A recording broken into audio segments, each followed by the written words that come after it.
Okay, a lot of people probably are not familiar that you were a freeholder when Bobby Januszewski was the county executive.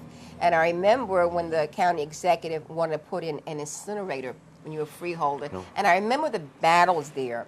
And you were basically the lone voice saying that, burning garbage is not healthy. What happened with that? Well, when I was elected, as you know, Yvonne, an independent, the only independent ever to be elected in a Democratic primary for freeholder, and then went on to win the November election against the two organizations, really, county and city. And at that time, I was the former health chief of the city, and I had a background in environment. When I seen that the that the county was opting to build an incinerator in Hudson County, I knew the harm: lead, cadmium, all of the asthma problems that would have been created, the problems to children by the soot that would have settled in different areas of our city as a result of the incinerator's construction. It would have been abysmal. We would have more childhood respiratory problems, perhaps a larger influx of cancer deaths, and an occurrence of cancers in young children. I knew it was wrong, and day one I started the battle. Now realize this: when I started that battle, I immediately put up a resolution, I think within weeks of becoming a freeholder, asking the board to support the moratorium on the construction of the freeholder. The legislation went down, 8 to 1, went down. So I was appointed the chairman of the Freeholders Environmental Board, and I began a series of 2-year hearings. I invited members of the Freeholder Board who were my staunchest critics to be members of that commission so they could hear, not because I was afraid of them, because I wanted to educate them.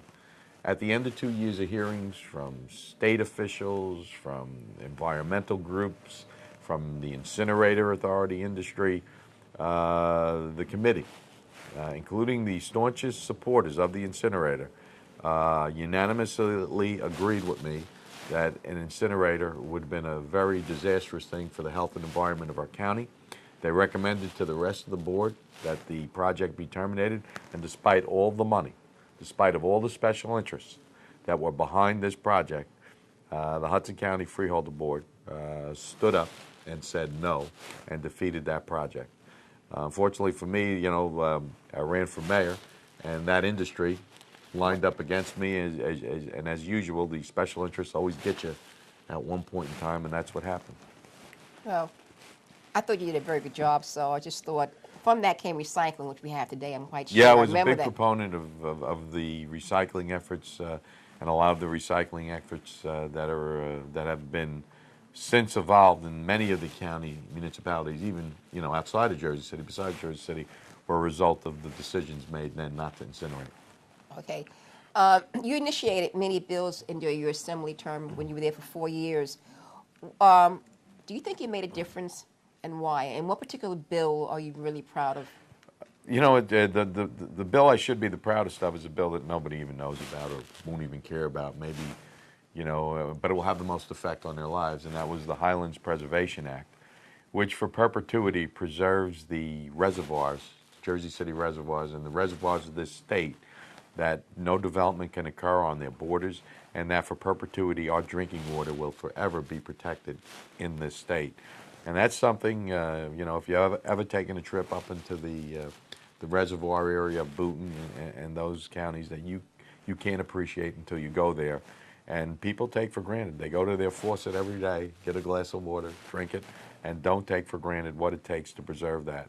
And that was a unanimous effort, because that wasn't a very well-supported bill, and it took a lot of fighting and a lot of convincing of legislators, and for a rookie assemblyman at the time, which I was, to be a prime sponsor on a bill like that and get it through. Remember, it was a constitutional amendment.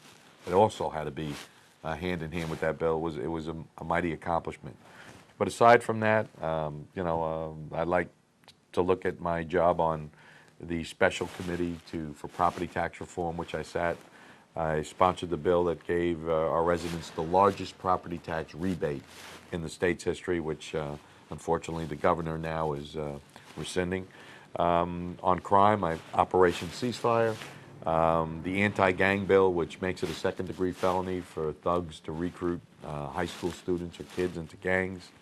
The anti-gun legislation, which requires permits now to carry handguns that are not, that are concealed, and also the bill on internet predators, keeping internet sex offenders having to register when they go online, so people can know if they're fooling around and trying to contact kids. The bill I did for providing insurance coverage for mammograms for women under 40, saving PAD and senior gold for our seniors. That big fight initially against McGreevy and then Corzine to keep those things intact when they were trying to cut a budget.